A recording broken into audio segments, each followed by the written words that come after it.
Good morning, students. This is chapter 6, class 9th, lines and angles. ये intro part है।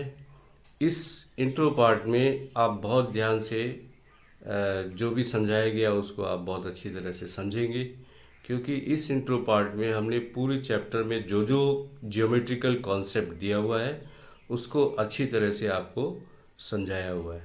तो let us start now. First concept is point.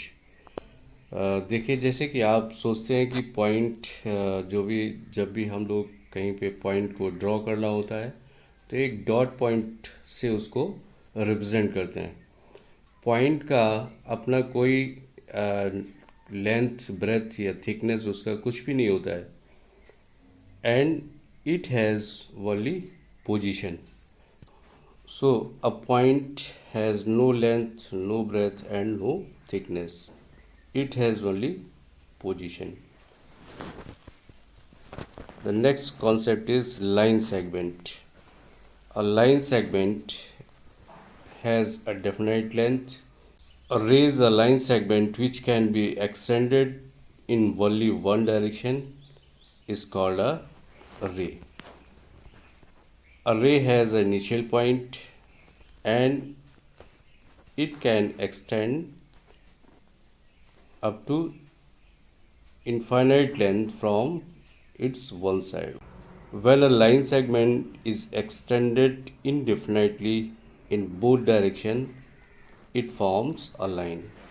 Suppose करिए ये line segment है, अगर इसके दोनों साइड में ये एक्सटेंड करती है अप टू इनफाइनाइट लेंथ तक, then it will be a line L. Collinear points. If two or more points lies on the same line, they are called collinear points. इस फिगर में आप देख रहे हैं कि जितने भी collinear points है, they are lies in the same line. A, B, C, D, they lies in the same line. So they are collinear point.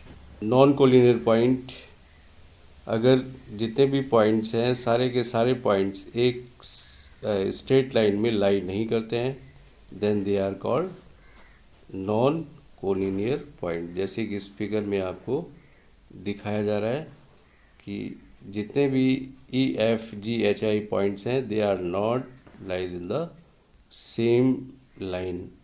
Intersecting lines. Two lines having a common point are called intersecting lines. The common points is known as the point of intersection. ये इस figure में आप देख रहे हैं कि दो line AD and CD, AB and CD intersecting at point O. Concurrent line. If two or more lines intersect at the same point, they are known as a concurrent lines. In the given figure, line M, L, N, they are intersecting each other at a common point O, so they are called concurrent lines. A plane is a surface such that every point of the line joining any 2 points on it lies on it. For example के लिए surface of the smooth wall, surface of the paper, surface of the table, कोई भी किसी भी चीज़ का surface जो plane है एकदम से स्ट्रेट में एक्सटेंड होता है चारों तरफ, वो क्या कहलाता है? सरफेस. सपोज करिए ये हमने एक टेबल को यहाँ पे बनाया हुआ है.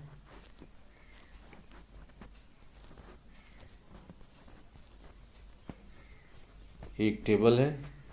टेबल्स का जो सरफेस है वो कभी ख़त्म नहीं हो रहा है. ये टेबल के ऊपर देख रहे हैं ना, ये सरफेस जैसे आप इधर जाएंगे टेबल का टच आपसे ख़त्म होगा, या टेबल को जैसे ही टेबल का टॉप को आप क्रॉस करेंगे फिर भी वो सरफेस कंटिन्यू रहेगा. इस डायरेक्शन में सरफेस वो जाता रहेगा. इस डायरेक्शन में भी एक्सटेंड होगा, उधर भी एक्सटेंड होगा, इधर भी एक्सटेंड होगा. इसका मतलब सरफेस का भी जो लेंथ और ब्रेथ होता है वो इनडेफिनाइट होता है, बट इसका सरफेस का कोई थिकनेस नहीं होता है. When two straight lines meet at a single point, then they form an angle. Here, angle AOB is given. Angle AOB को आप ऐसे रिप्रेजेंट कर सकते हैं, एंगल AOB, और एंगल OB इसको बोल सकते हैं, या फिर AOB और इस O के ऊपर एक एंगल का साइन बना देते हैं. इस तीन तरह से एंगल का रिप्रेजेंटेशन हो सकता है. यहाँ पे देखेंगे कि एक एंगल को रिप्रेजेंट किया गया है और ये एंगल कंप्लीट एंगल है. अब ये जो नीचे इन्फॉर्मेशन दी गई है अभी आपके काम का नहीं है, बट ये हायर क्लासेस में इस पे क्वेश्चंस होते हैं. फिर भी आपको जानकारी के लिए बता देते हैं. A complete rotation is divided into 360 equal parts. एक जो complete angle होता है, जैसे इसका ये rotation है, इसको 360 parts में divide करते हैं. तो जो इसका 1 parts होता है, 1 degree is divided into 60 equal parts. फिर further 1 degree को भी 60 equal parts में divide किया जाता है, and each part measuring 1 minute written as 1 minute. 1 minute को ऐसे रिप्रेजेंट करते हैं, और 1 मिनट में 60 सेकेंड्स होते हैं. सेकेंड्स का रिप्रेजेंटेशन आपका 1 सेकेंड, ये 2 डैश लगा होता है, तो इस सेकेंड्स का रिप्रेजेंटेशन है. तो degree further divided into minutes and minutes further divided into seconds. So in 1 degree equal to 60 minutes and in 1 minute equal to 60 seconds. तो चलिए हम टाइप्स ऑफ एंगल्स के बारे में देख लेते हैं. It is a right angle since measurement of right angle is exact 90 degree. When two arms are perpendicular to each other, then they form a right angle. Acute angle, this is acute angle since measurement of acute angle is between 0 degree to 90 degree. Obtuse angle, when the measurement of angle is more than 90 but less than 180, then this is called an obtuse angle. So straight angle, when measurement of straight angle is exact 180 degree, then it is called a straight angle. Straight angle देखिए, एक straight line ही इससे form होती है, इसलिए इसको straight angle कहते हैं. Reflex angle, when measurement of angle is more than 180 degree but less than 360 degree, then it is called a reflex angle. Then complete angle, a complete angle, an angle whose measure is exact 360 degrees is called a complete angle. Adjacent angle, when two angles have a common arm, angle AOB and angle BOC are two angles and they have a common arm OB and a common vertex O. So they are called adjacent angle. When the sum of two angle is 90 degree, then they are called complementary angle. When the sum of two angle is 180 degree, then they are called supplementary angle. Now vertically opposite angle, जब दो straight line एक दूसरे को किसी point पे cut करती है, तो then angle 1 and angle 2 they are vertically opposite and measurement of these angles are equal to each other. Also angle 3 and angle 4 are also vertically opposite angle. Now bisector of an angle, bisector का आपने छोटी class में, six class में, I think six class में आपने construction भी किया हुआ है। Bisector of an angle means angle A O B and जो आर्म ओ सी है, ओ सी आर्म इस एंगल को दो इक्वल पार्ट में बाइसेक्ट कर रही है। Suppose A B C is a given angle, then draw an arc of any length from B which intersect AB at P and BC at Q. Now take more than half length, draw an arc from P and the same arc from Q. और जहाँ पे दोनों arc cut करते थे इनको एक line draw कर दी जाती थी, तो ये एंगल का बाइसेक्टर हो गया। So angle ABD and angle DBC are the same angle in measurements. The given figure, line L and M are parallel to each other and a line T intersect the both lines. So T is called the transversal. जब दो parallel line को एक transversal line cut करती है तो यहाँ पे 8 angles बन जाते हैं, 1 2 3 एंड 4। नाउ 5 6 7 एंड 8, इस तरह के 8 एंगल बन जाते हैं। अब इन्हीं एंगल्स में कुछ अल्टरनेट एंगल कहलाते हैं एंड कुछ एंगल्स क्या होते हैं, करस्पॉन्डिंग एंगल्स होते हैं। पहले हम यहाँ पे करस्पॉन्डिंग एंगल्स देख लेते हैं। Corresponding angle, angle 1 and angle 5 are corresponding angles. Angle 2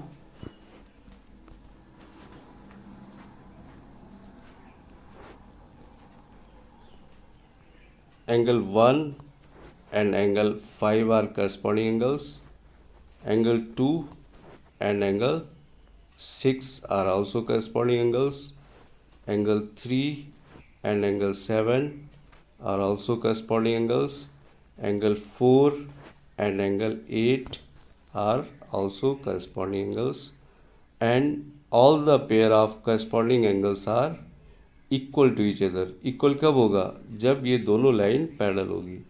अगर इसमें से एक भी लाइन को डिस्टर्ब कर दिया जाए, एक भी लाइन को अगर डिस्टर्ब करेंगे then both line will not be parallel to each other.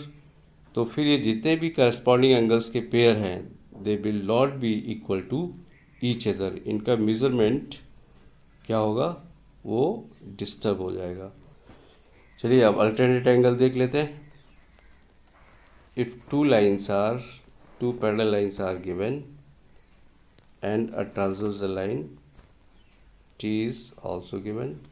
Now alternate angle कौन सा होता है, एंगल 1 का जो अल्टरनेट एंगल है इस ट्रांसवर्सल लाइन के अपोजिट साइड में होगा और सेम मेजरमेंट होगा। देखिए कई बार हम एंगल को देखने से भी ऑब्जर्व कर सकते हैं, ये हमारा कॉमन सेंस है। कॉमन सेंस के अकॉर्डिंग जैसे एंगल 1 इज़ ऑब्ट्यूज एंगल, सो इसके जो अपोजिट साइड में इस ट्रांसवर्सल लाइन के दूसरी तरफ जो एंगल है वो 7 है। So angle 1 and angle 7 are alternate angle and angle 2 and angle 8 are also alternate. Angle 3 and angle 5 are also alternate angle and angle 4 and angle 6 are also alternate angle. So angle 4 3, so angle 3 4 5 6 they are called alternate interior angles, and angle 1 2 8 7 they are called alternate exterior angle. When two lines are parallel to each other then all the pairs of alternate angles are also equal to each other. अगर इन दो parallel lines को फिर से हम disturb करेंगे तो ये जितने भी पेयर्स हैं अल्टरनेट एंगल्स के they will not be equal to each other. तो ये सिर्फ इक्वल एक ही कंडीशन में रहते हैं जब दोनों लाइन पैरेलल हो. Very important concept, interior and exterior angle of A triangle. Suppose ABC is a triangle given A, B and C. BC line को हमने क्या किया, एक्सटेंड कर दिया. देन एंगल A एक्सटेंड कर दिया up to D. So angle ACD is called exterior angle, and angle A and B and C they are called interior angles. तो ये एक्सटीरियर एंगल कहीं भी डेवलप हो सकता है. इस लाइन को जो ए बी लाइन है, ए बी लाइन को स्ट्रेट वे में यहाँ से एक्सटेंड कर दीजिए तो एक्सटीरियर एंगल यहाँ पे डेवलप हो गया. अगर इस लाइन को यहाँ से एक्सटेंड कर देंगे तो एक्सटीरियर एंगल यहाँ पे डेवलप हो गया. जैसे कि आपको इनके नाम से ही पता चला है कि जो एंगल ट्रायंगल के बाहर साइड में लाई कर रहे हैं वो they are exterior angle. Most important concept, और इस कॉन्सेप्ट पे आपके क्वेश्चंस भी सॉल्व होंगे. Suppose A B C is a triangle, A B and C is a triangle, और बी सी लाइन को हमने एक्सटेंड कर लिया देन अप टू डी तक.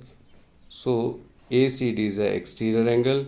इन दोनों में एक प्रॉपर्टी होती है, the exterior angle C is always equal to sum of opposite interior angles.